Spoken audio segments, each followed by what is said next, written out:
Good afternoon, everybody. Welcome to everybody who's joining us today for another very interesting Director's Hour. We've been hosting these sessions since lockdown started, and it's so popular. We get so many requests from people to discuss different topics. So if you have any topic that you want us to tackle that relates to companies, boards, executives, please drop it in the chat or send us an email, and we'll definitely try and get the right speakers to come and talk to us about that.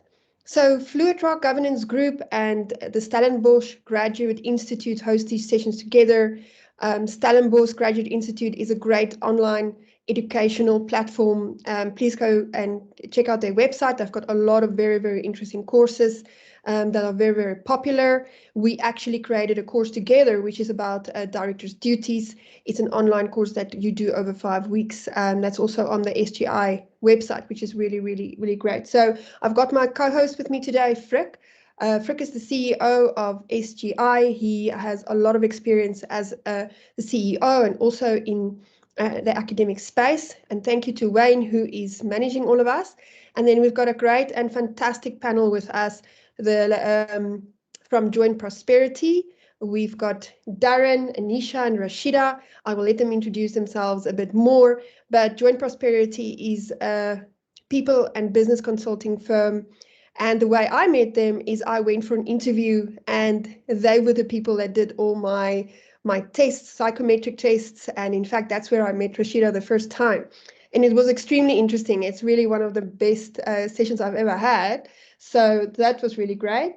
And the topic today really is about how do we go forward? What have we learned? You know, it's been a year and a bit since this whole thing started with lockdown, COVID, you know, all the different levels, all the different waves. We've had a July where, you know, with the riots, the disruptions, and it's been quite hectic. I saw a post on LinkedIn where the lady said, if you interview a South African, do not ask us if we can handle stress. Do not ask us if we are resilient, and do not ask us if we are team workers, because that's just a given. And that was so true. Everyone, please, if you have any comments, any questions, please pop it into the chat. We will definitely go through them. And first, I'm going to hand over to the Anisha from Joint Prosperity, and they will first just share some of their insights, and then we'll go into and have a conversation with your comments and chats. Thank you, Anisha. Thank you, Ronelle.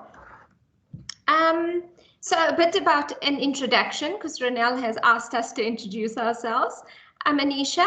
I've been at Joint Prosperity for about 2.5 years now. Prior life as an HR director.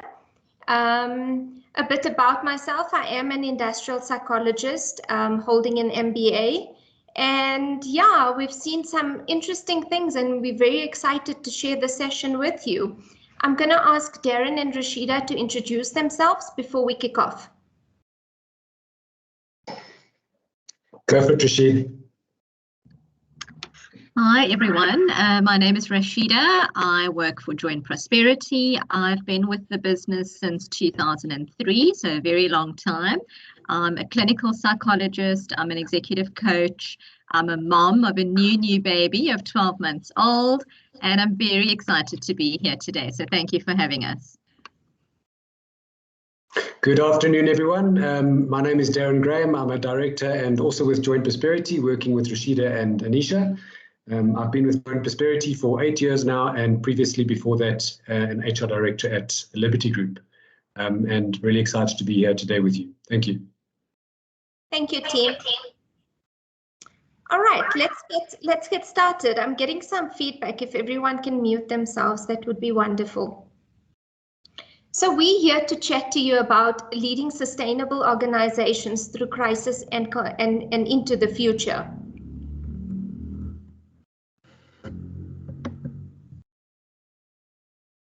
So a wise person once said that it is change, continuing change, inevitable change, that is the dominant factor in society today. No sensible decision can be made any longer without taking into account not only the world as it is today, but the world as it would be. If we look at the world around us today, we as individuals, as business leaders, as society as a whole, are needing to function in absolute chaos, flux, and uncertainty. With COVID-19, working from home, a shrinking GDP, growing gaps of inequality, we are needing to perform in an era of continuous disruption, where change is thrown at us at speeds that we actually can't even comprehend. In a world in which we face bigger chaos than what the VUCA acronym presented in the last 2 decades, we are in a banny world, one characterized by brittleness and fragility, where a sudden virus appears and has crippling and widespreading implications. A competitor decides to change the logic of a business overnight, and suddenly we don't know where we are. Where the interconnectedness to things is so tight that if one thing fails, it has a devastating ripple effect into others. The backdrop of this understanding of the fragility of our systems makes us feel anxious, often feelings of helplessness and inability to make a decision when any minute loss seems to put us behind our competitor. When cause and effect are no longer linear, so small decisions have disproportionate outcomes, where we have so much information and data, but the answers are less obvious. Everything happens so fast and there's so much that we feel often that we don't know what to do. It calls for resilience, empathy, mindfulness, adaptability. It requires transparency and intuition. But there are no fixed rules on how leaders approach a banny world. Organizations want to guarantee survival through crisis and beyond. Businesses are now testing services, they're looking at new business models, they're escalating the digital solutions. Some ideas that seemed irrational or illogical months ago are suddenly in implementation phase. But underpinning the success of any strategy is what we believe is culture, and which stems from leadership. What is certain is that the context requires us as leaders to think differently and do things differently. It requires us as individuals to shift in terms of our mindsets, our skills, our habits. It has changed the nature of the relationships, forcing us to relook at how we're driving connection, collaboration, and even partnerships. In these uncertain times, employees are driven by fear. Fear of loss of job, fear of safety. Research has shown that people are working longer hours and burnout is soaring. At this time, it is critical to ensure that your employees are feeling valued. They're feeling valued in terms of themselves, their contributions, as well as their experience. Managing partial or fully remote workforce requires an understanding of the impact of the home environment and a lack of social interaction and what impact those have on employees' well-being. Resilience seems to be the name of the game. Emotionally resilient employees are proven to be more productive, innovative, and more engaged. Leaders can count on the loyalty of their workforce if their people know and feel that they are part of the new normal, that they are co-creating a sustainable future for the organization. A strong culture is inevitable when leadership is sensitive towards and addressing the basic needs of employees. In the words of John Gresham, when we empower and care for people, they adapt and do amazing things. We just have to give them the tools, the time, and the culture to succeed. But in theory, this seems quite apparent. But the question is how? How do we lead through crisis and into the future? I will now hand over to my colleague Darren, who will share a client case study addressing the how. Okay, thanks Anisha. To the next slide. And so this, the ask from the client was essentially to help an ExCo team build their leadership effectiveness as individuals and also as an executive team, so that they are best positioned to be able to lead the transformation of the bank, as well as to work more effectively within the context of crisis and change. that they were going through at that particular point in time.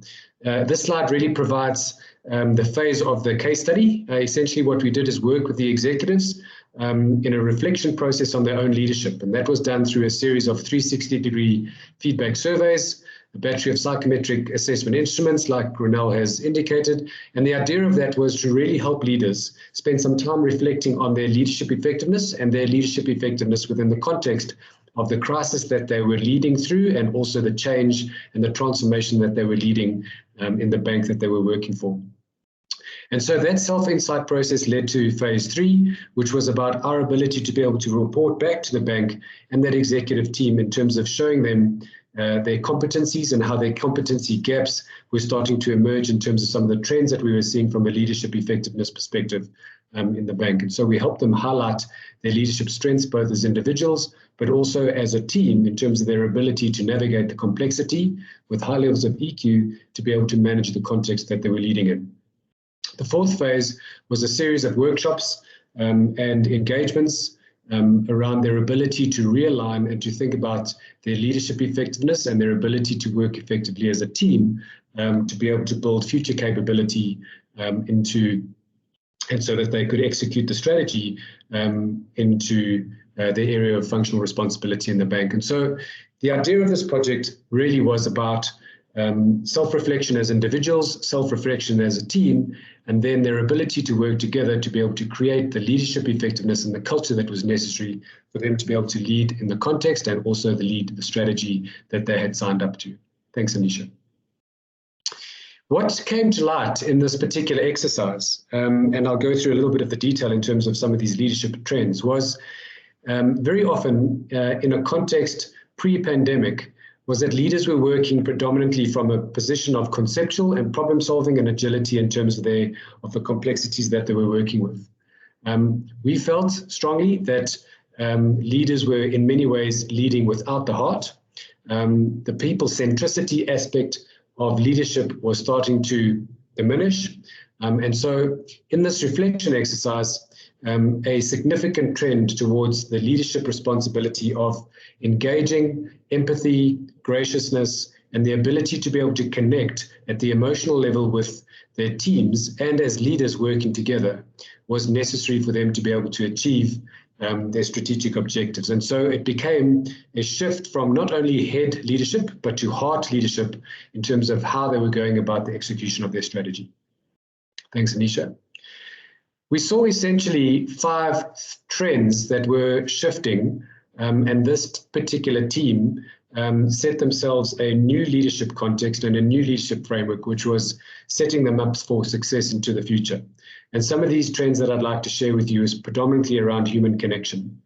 A much stronger responsibility on the behalf of leaders to establish strong levels of connection, not only with their peers that they were working with, but with the teams that they were working with. And so their ability to be able to take a virtual working environment and to maintain and even improve the levels of human connection was absolutely necessary for the leadership team to be able to execute against strategy. And so the physical work environment provides the opportunity for human connection to take place naturally.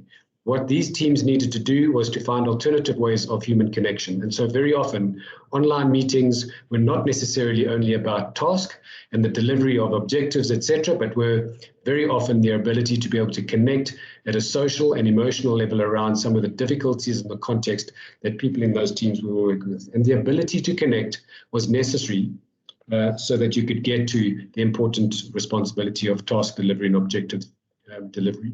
Debate and collaboration became more and more important, and I think that essentially was as a result of the complexity that people were working with. It is very difficult in the context now to be able to predict what the future looks like. The moving parts are much more substantial, and so our ability to be able to solve problems requires collective decision-making and collective thought. And so the importance around brainstorming, the importance of collaboration, the importance of breaking down silos, for organizations, particularly large ones, becomes so important. Our ability to pass each other in the passageways of large organizations have been taken away. And so what is absolutely necessary is that teams are setting up meetings and are setting up ways to make sure that debate and collaboration continues to take place, because we need the collective brains of people to be able to deal with the complexity of the problems that we are facing in our current context. Organizations often talk about the importance of accountability. In fact, when we brought in as consultants to help improve the effectiveness of teams, accountability most often always comes up as the key issue in terms of delivery. And what we are seeing is that accountability needs to remain, but there is a different way of achieving accountability in the context that we are working in. Our ability to have courageous conversations, our ability to have tough conversations are still necessary, but that does need to be done in today's context and within a culture today with much greater empathy and much greater sense of graciousness. We need to acknowledge that people are working at home, their families are around them, their children are around them, they are experiencing difficulty in terms of family members being sick, financial strains, stress levels themselves, and an understanding that people's emotions are heightened is really important in terms of our ability to be able to access why someone might be delivering according to standards or missing the mark. And so accountability remains important, but an empathy and graciousness in our ability to hold people accountable is becoming far more important. And so when we talk about human connection, we talk about debate and collaboration, empathy, graciousness, you can start to see that from a culture perspective, leaders are becoming far more concerned with the human element of leadership and engaging the emotional aspects of leadership and engaging the hearts and the minds of people. Clarity for commitment becomes more important. There is lots of uncertainty, and what is really important is that long-term planning, long-term vision setting has become really difficult. And so what we start to do in terms of making sure that people are mobilized and are delivering is to make sure that we are looking at short-term goal setting. We're setting agile goals. Those goals are being reviewed. We reframe them as the context changes. And so 12-month KPI setting has moved into 90-day goal setting, and our ability to be able to flex those goals quickly so that we can change direction has become absolutely important. And so really the summary of these 5 behaviors that this particular team worked with was making sure that they were keeping their people engaged in short-term sprints around delivery, making sure that they have clarity of direction about the things that need to be delivered so that they could flex and adapt to the environment that they were working in, and also making sure that they were looking at, for example, the important things like work-life balance, work boundaries, making sure that they are able to step into the shoes of the people that they're working with, graciousness around accountability, and making sure that they are able to understand what is going on in the hearts and the minds of the people that they were leading. And so really what this was this particular client and team reframing their leadership so that they could become more effective and build a culture that would enable delivery within a changing context. Thanks, Anisha. This is just the detail of some of those leadership shifts. Essentially what this team did was reframe and create a new leadership blueprint that they felt they would hold each other accountable to so that they could become more effective in the way that they were leading their teams. Next slide, Anisha. So that's just a very quick case study on that particular team. And what we do is we are still working with them to make sure that those leadership standards and leadership shifts are being implemented as time goes on. And what I'd like to do now is hand over to Rashida, who could talk to this from a slightly more personal perspective. Darren, just before we move to Rashida, just a quick question, especially around this case. So if one sees what happens now with COVID, and I think one of the questions that came up or comments came up also, are people using COVID as an excuse to not perform and stay at home, etc., which is, I think, as maybe a possible symptom of cultures. Is it possible that that traditional culture is transitioning to a virtual culture, and we do not understand really what a virtual, apart from Amazon, but do we really understand what a virtual culture is? And do our leaders, what's your experience, do our leaders really understand this transition from a traditional culture to a virtual corporate culture? And what kind of leadership, cultural intelligence needs to be updated in this context? Frank, it's a great question.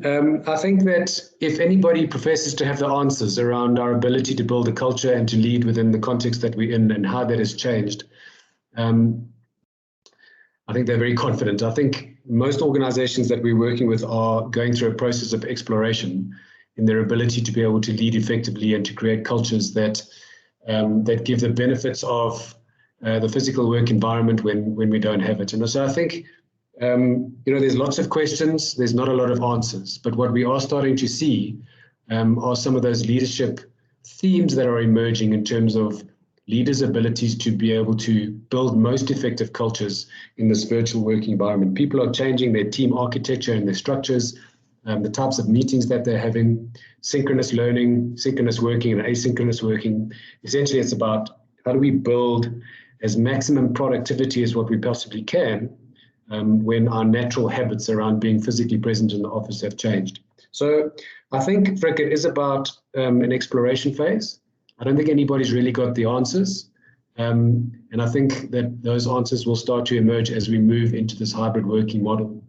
Your first question around COVID as an excuse, I think that there is always that question around the extent to which people are committed in an environment where we're not able to do things like clock ins and clock outs and etc. So leaders have often or have always relied on the ability to be able to see people in the office working office hours.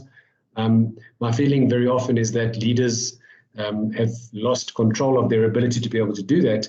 And the COVID excuse is not really real. I think that you will always find people that will look for the gaps. And in certain cases, we've seen drops in commitment. But if you look at all the stats in the research, particularly what Anisha has presented, is that the general trend is that people have become overworked. They've overcommitted.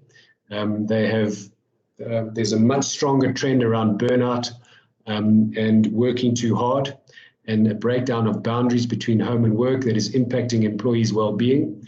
And I think the dominant leadership responsibility that is emerging is leaders' ability to be able to help their people manage these things because they're doing it without even understanding that they're doing it to themselves. And so resilience is down.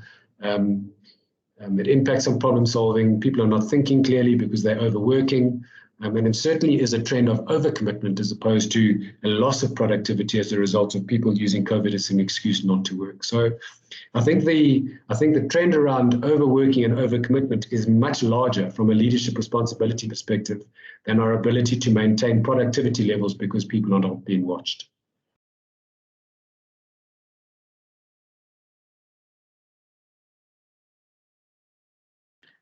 Hope that answers your question, Frick. Thank you. I have thanked you in mute mode, but I'm thanking you now in the unmuted mode. Okay, Rashid, are you going to share your perspective? Thanks, guys. Frick, maybe just my comment on the question that you've just asked is what we're often seeing at the moment as well is people have such a fear around job security.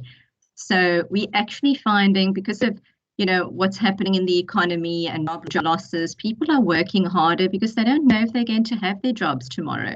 So I guess it's also just another point around productivity just being in overdrive because people are fearful about job security. All right, so my ask today is to share a personal perspective and I guess one can call it a director's diary around Joint Prosperity's experience and our journey through COVID. And I guess I want to start by saying that I am no one important. I don't have any theory or inspirational quotes or anything special to share other than a real live, raw, and probably emotional experience of what our business has been through in the last 18 months. So I'm really just a woman and a business leader like yourselves probably who have been trying to navigate through the chaos that we've been tossed into in the last couple of months. So a little bit of background about Joint Prosperity is about 20 years ago, Joint Prosperity was a very small business, a group of psychologists just pursuing our passion for psychology and making psychology relevant in business and hoping to earn a living while we were doing that. And soon after we set up shop, I think we realized that Joint Prosperity has something special, and maybe we had more value to offer the industry than we thought. 8 years ago, Joint Prosperity had a bit of a shift in our business where we got some new shareholders and some new business leaders. And I think it was at that moment that the Joint Prosperity that we knew was turned on its head in the best way possible. And I think what happened at that point was a creation or formation of a leadership team that encompasses diversity in every sense of the word. So as a leadership team, we were so different in terms of stage of life, age, values, background, experience. And while we made great progress, what we soon realized is that we had a business that was going through a massive culture change and essentially redefining itself. And as a leadership team, we were storming, trying to figure out what was our purpose, what was our leadership approach, what were our values, and what was our strategy. And it resulted in a leadership team that was quite misaligned in some ways and not exactly swimming in formation. I'd like to think that we were going in the same direction, but not in sync. And at the time, we led a team that was very disengaged, quite disempowered, lacking accountability, and certainly not united and high-performing. To be honest, I think that we had a business that was in crisis, a culture crisis and a transformation crisis. And when thinking about it now, I do think that we had a leadership crisis at the time. So while we had a good business and the growth showed in our turnover year on year, work was coming in, our team was busy, we landed some big projects, but our business knew that we were capable of more. We were working hard, not working smart. We were inefficient. And to be honest, I think we lacked a lot of courage to make some big decisions that we knew would unlock some of our potential. So when COVID hit our business last year, Joint Prosperity was probably 70% able to operate remotely. But even that was a struggle because as a leadership team, we were still debating, is going online the right way to go? Were we in fact face-to-face, high touch, where personal engagement was our differentiator? So when our leadership team had our first meeting in 2020, one of our leaders mentioned that COVID is becoming relevant and we needed to prepare and make sure that our clients were ready and that we were ready. And we really had no idea how this new thing would shift our business and shift our worlds. So in the build-up to the announcement that South Africa would go into lockdown, the reality of COVID really hit home. Being a small business, we were faced with many, many tough realizations, and our fears and anxieties were really through the roof at the time. As a leadership team, we held this responsibility tightly, and without even planning to, we protected our team from the worst case scenario at all costs.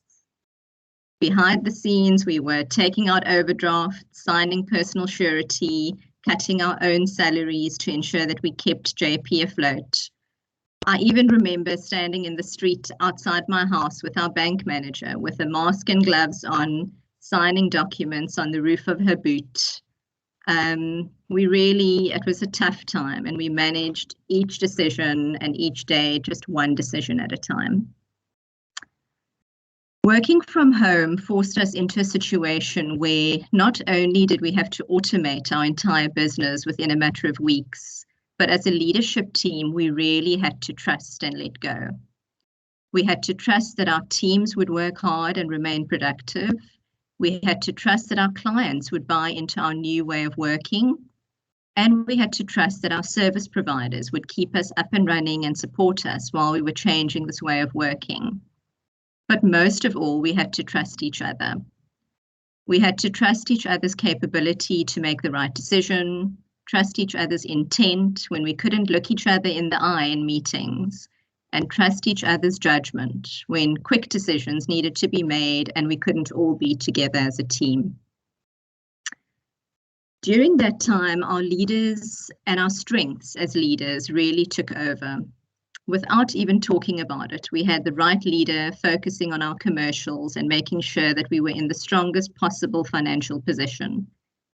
We had the right leader communicating to our clients and ensuring that their needs were top of mind. And we had the right leader taking care of our team, ensuring that we kept them informed, that we set up regular meetings, check-ins with them so they felt heard, contained, supported, and in the loop at all times with where our business was going. We found ourselves naturally doing things that our team would often criticize us for neglecting.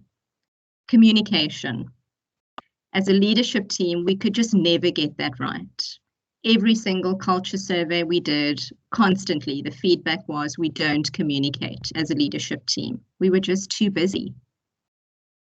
But not this time. This time we didn't have a choice. Our team was anxious, unsure, demotivated, and looked to us for guidance and reassurance. They looked to us for leadership. And for the first time, without even having to think about it, our team rose to this ask. COVID brought so many new realities to the forefront for us as a team, and we were forced to make some courageous decisions, some that we had been debating for a long time, and some that we didn't have the courage to make previously. We backed ourselves and backed each other and made many tough calls. We shut down our Cape Town office, we trimmed some fat, and really made a concerted effort to ensure that we were as lean and as efficient as possible in every way we could. Working remotely was our new reality, and we committed to ensuring that our team stayed connected, informed, and still felt the presence of their leaders and each other. Setting each person up to operate remotely was a no-brainer. We expected them to work, so our responsibility was to set them up and ensure that they could do so without any difficulty. We invested in systems and platforms that promoted creative ways for our team to stay connected and to continue to communicate. We didn't forget to have fun. Every opportunity we had, we remembered to celebrate the good stuff. Birthdays, babies, milestones, work achievements, personal wins, and achievements were celebrated by everyone in our team. We saw our team members as whole people for the first time in a long time. We saw them as mothers, as wives, as parents, as daughters, siblings, and friends. And we treated them as such, and they felt seen and heard, something they had been asking for years. We shared losses together and developed this communal spirit where we all held each other tightly, remotely but tightly, without having to say a word. We felt the power of team in a way that we hadn't before, and this rippled into the way we engage with clients, where we saw them not only as business leaders, but as whole people. We saw them, acknowledged them, supported them, encouraged them, not just in business, but in life. And it was in this that we realized our true purpose. Our purpose as leaders, our purpose as individuals, and our purpose as joint prosperity. We protected our team from the harsh realities that were not in their or our control, but we kept them informed weekly, sometimes daily, on every single decision that we made. We led this business together with our team for the very first time. As leaders, we realized that as much as we wanted a long-term plan, managing this crisis was a day-by-day challenge, sometimes hour by hour. Not long into COVID, did we notice a massive shift in our business. Our team was taking accountability and working harder than ever before. Everyone was pulling in the same direction. There was an attitude of gratitude and appreciation. Tough and courageous conversations were being had with empathy, honesty, and good intent. We are by no means out of the woods yet. As a country and as a society, the effects of COVID, both physically, emotionally, economically, are still being felt and will continue to be felt for a long time. In many ways, the worst is probably yet to come as our economy starts to rebuild. The future has never looked more uncertain.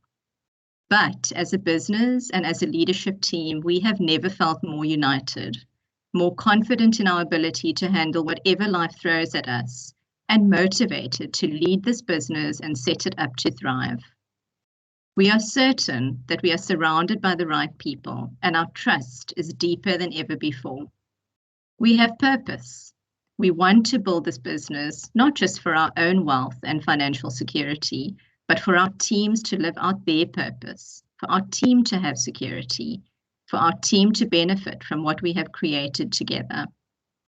Joint Prosperity's purpose is to give everyone we have the opportunity of touching an authentic and meaningful experience in each and every engagement.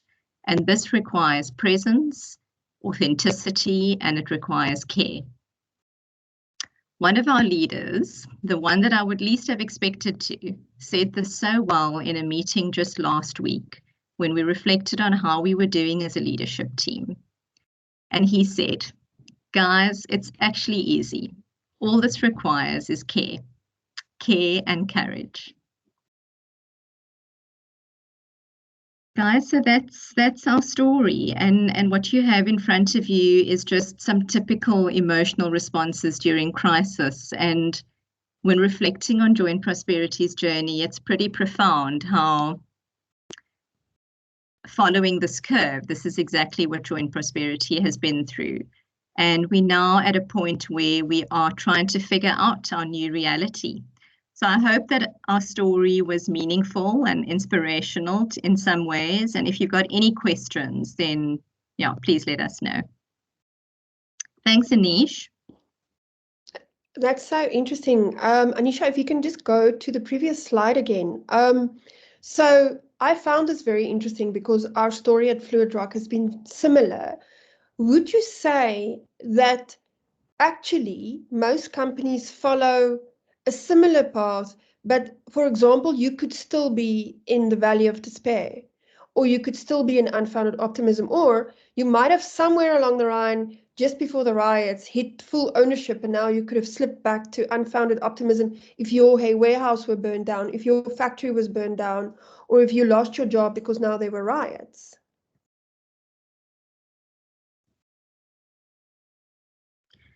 Renal, that's a good question. And I think as with any process, it's not linear and it's not neat. So once you've ticked one step, you don't never look back.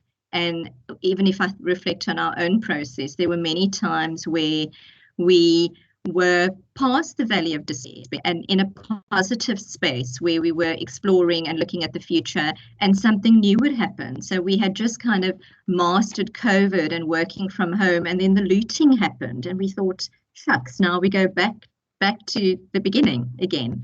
So it's a constant almost reworking of this process, I guess. And even though we are in a place where we now feel ownership and accomplishment, that's not to say that we won't go back a step in the future. Dee, I don't know if you want to add anything to that. Rashid, I think that's right. And Ronel, you know, this change curve, organizations and employees experience this in many similar ways. And I think what leaders from a culture perspective are starting to realize much more so now than before is that their responsibility is to be able to lead in such a way that manages the emotions at that particular point in time. And so leading employees that are experiencing a sense of loss versus leading employees that are exploring versus leading employees that are starting to increase their productivity and feeling a sense of accomplishment. There's a different leadership responsibility and there's a different leadership style in all of those different phases. And I think our ability as leaders to be able to flex and to be able to adapt our leadership styles to the context and the emotions that our teams are feeling is so important. And I think that's a little bit of the Joint Prosperity story, is that we have to acknowledge that people are going to experience these emotions. We can't deny them of that. And our responsibility as leaders is to guide and to support and to encourage people to be able to move effectively through this change curve as possible, because the change curve will take place. And so I think that's really the leadership responsibility, is help people navigate through this emotional turmoil, because that's what it is. So if I look at this graph, and my eyes are fixated on the valley of despair. So if you look, Rashida, at an individual, and I don't know if it's different because we have individuals in this crisis that we're experiencing, but we also have organizations. Is the depth of that valley dependent on the maturity of the organization and on the maturity of the individual? Do some organizations transition that valley in a more shallow way and quicker, and individuals in a more shallow way and quicker? And if so, then what are those skills that you can equip the organization or the individual with to do that in a better way or more efficient way? Frick, that's a good question, and I think that the answer will be different for each person and for each organization. You know, organizations are different in terms of how they're set up from an infrastructure perspective. So some organizations might have been quicker to cope with change and quicker to put the right systems and processes in place in order to move through that valley. And similarly, if you look at it from an individual perspective, I really think that it goes down to resilience, to be honest. And some individuals are just naturally equipped with a higher level of resilience, and they can process change, uncertainty, setbacks a lot quicker than others. Whereas others might kind of struggle through this valley like quicksand, I guess. And in our experience, Frick, working through this valley of despair, I think what's most important as an organization, and I guess Darren's case study is such a good reflection of that, is as leaders, we tend to focus on bottom line, on productivity, on outcomes, because our focus is all on how do we keep this business afloat and how do we make sure that it keeps running. But remember, the cornerstone of your business is people. And as leaders, your focus should be, how do you give the right level of support? Are you hearing what your people need? Are you listening to where they are at? And unfortunately, it isn't a one size fits all. You know, as leaders, we would often get together and say, maybe we should implement this for our team. And while you can do that, so you could have a wellness day, for example, where everyone has a day off. But you might have certain individuals in your team who need something unique and different. So I think it's really about listening and being in tune with where your people are at. Since if I can support that, Frick, I think your question is fantastic, is that valley of despair is a very scary place. You know, we work with clients and they talk to us about where they are at their business, and they are in that valley of despair. The learning, I think, that is absolutely critical is it's leadership's responsibility to help teams get out of the valley of despair. And I think that's a little bit of the realization that leaders have started to realize, that there isn't anybody else that is going to help get to a point of new reality and confidence other than the people that are leading the business. And so, you know, that's the crisis in that valley of despair is really the point at which leaders look at each other and go, how do we start to get people to be committed to explore different and alternative ways to which they have been working with previously? How do we get them to demonstrate competence in a different context using different tools, etc.? And so, you know, we often talk about leadership and culture as being the soft responsibility that we should create organizations that are nice places to be. The responsibility in a case like this is leadership's ability to be able to create a culture where people are willingly starting to explore alternative ways of working, are willingly looking to try and help their organizations out of the crisis that they're in, that are willingly looking to increase ways in which they can increase their productivity and learn new skills, and to develop their own confidence. And so that doesn't happen unless it's led. And so leadership is not soft. It's about getting to the hard points of productivity, and you increase productivity through commitment and exploration and sense of ownership and confidence, and that's leadership's responsibility. And so I would argue that actually the depth of the valley of despair and whether you get out of it is a function of the maturity of leadership in organizations. I'm wondering, Ronel, in that sense, you dealing a lot with boards, so that leadership is in the organization, and it's maybe what Darren refers to, it's also in terms of those execs sitting on the board. But does that leadership, in relation to culture specifically, does that fade into the board? I mean, how strategic does a board view a culture of an organization to be? How clued up are our boards and our board members in terms of culture and the importance of that, and actually tracking it and viewing it as an important, as an essential component of their future success? Thanks, Frick. So first of all, I just want to say that I think executives and boards have never been tested before like they are being tested now. They are in themselves dealing with crisis. They themselves are dealing with grief or even getting COVID. It's first to actually that having that resilience just to manage and calm the self, because before you've given yourself oxygen, you can't give anybody else oxygen. So we must also understand that in the end of the day, boards and executives are people, with families, and they have impact as well. And a lot of them have experienced shock through this as well. So then what we saw from last year was very interesting. Some boards immediately became executive and they started having multiple meetings a week. And those are the boards who didn't trust their executives. Those are the companies who are in turmoil and who was in turmoil in turmoil anyways. So it didn't go well there. We saw the other side. We saw absolutely corporate governance coming into play in a beautiful way, because you don't read about the success stories on the front page of the news. But we've seen boards that absolutely come together, support the executive, but the executive kept them informed. There was beautiful trust relationships in place already. So if we go to your question about are the boards measuring culture, I would say no.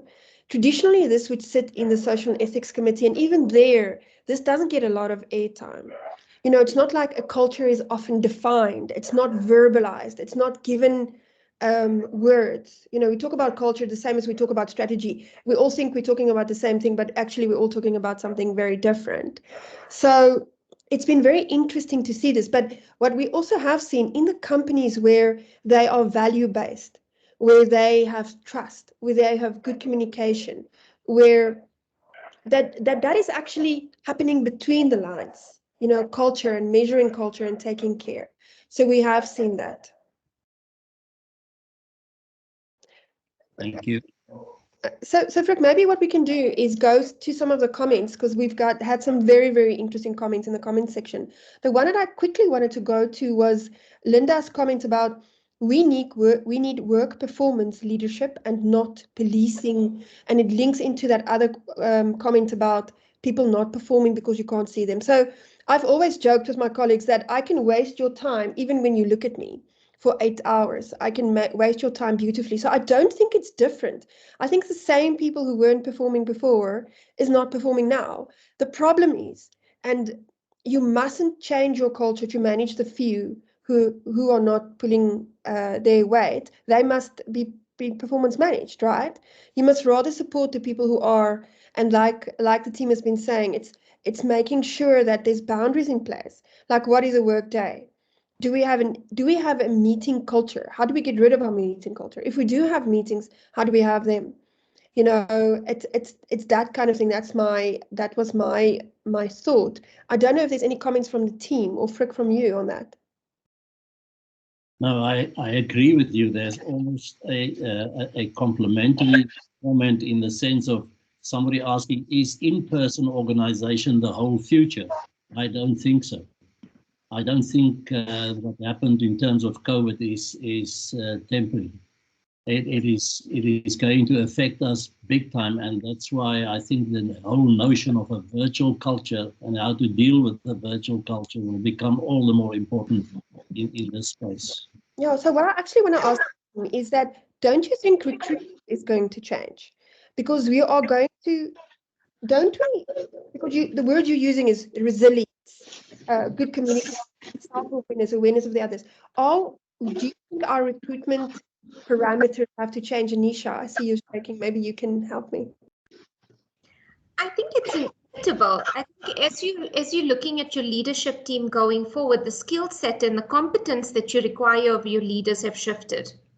So yes, some of them can be developed, but you also need to look at the makeup of the team, and diversity is becoming that much more important going forward, because the leaders have to create an environment of psychological safety for their employees in order to thrive. And if you can't create that safety, it's going to be problematic, especially if you're finding yourself in that dip. Yeah, because Jawilna is saying staff is worried about low morale, personal difficulties, fear for safety, and loss of family members and employment. So one of the things that I think that has, because yes, leadership has a duty on them, but each individual have a duty on themselves. So it's about, is it about making sure that if you have lost your job, which is awful, that you are very much re-employable because you've got a certain set of skills? And if that's the case, then how do people get this?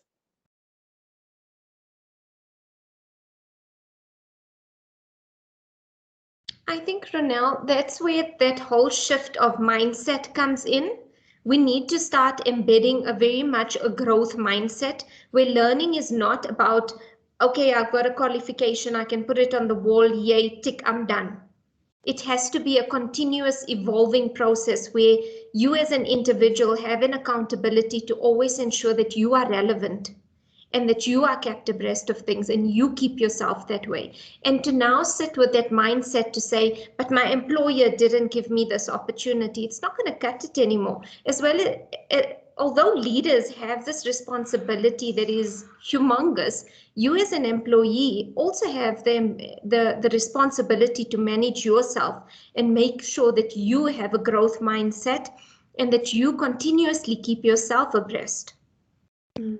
Thanks, Anisha. Maybe, Rashida, I can ask you one question before I hand over to Frick. Is it possible to learn resilience? Or are you born with it or not? You know? Sure, it's a tough one, Ronelle, because I think that there's different schools of thought, and I wouldn't be a good coach. In fact, I wouldn't be a coach if I didn't say, yes, it is possible to learn resilience. I do think that your background and your upbringing and your makeup does influence your tolerance, and it influences your ability to cope and to handle more and more. But you absolutely can learn the skills of resilience. And first of all, you need to want to learn it. But it is something that you can develop, and it's really about learning to become comfortable with change and learning to become comfortable with uncertainty. But most of all, learning to harness your own strength and your own capability and your own potential, and learning what your strengths are and accepting what you're good at and what you're not good at and what you're not good at. So yes, it is absolutely something that you can learn.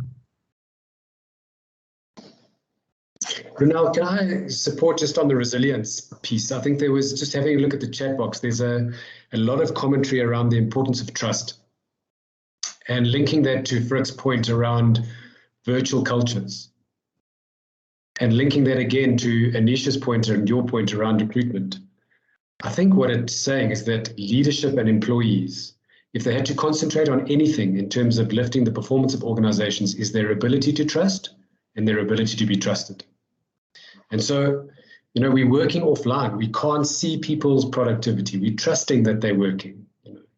We're expecting leaders to take people out of a valley of despair into new hope. That requires leaders' ability to establish connection and trust amongst their employees, to be able to go with them to places that they haven't seen before and they haven't experienced before. And so I think that if boards were paying attention to leadership effectiveness, it's beyond the typical attention that the SET committees and the Directors' Affairs committees are paying to things like succession planning from a coverage perspective. It's actually to the capacity of the organization in terms of leadership credibility and the trust that they've established in their organizations to be able to lead. And I think that the expectation or the opportunity for boards and directors working with executives is to help them build the leadership capability and effectiveness of the organizations that they're working in, because that's what's absolutely needed in terms of navigating some of these complexities that we're working with. So I think it's a different responsibility. It's beyond succession planning. It's into leadership capability. Thank you. Fred? Thank you, Renelle. I've got 1 minute for our audience. I see they are leaving us. Just quickly, a word of thanks to Joint Prosperity. Thank you for sharing this with us. I can remember, if I remember correctly, a few years ago at Davos, when with their conclusionary remarks at the end, they said that the CEO has got 2 items on her agenda: strategy and culture.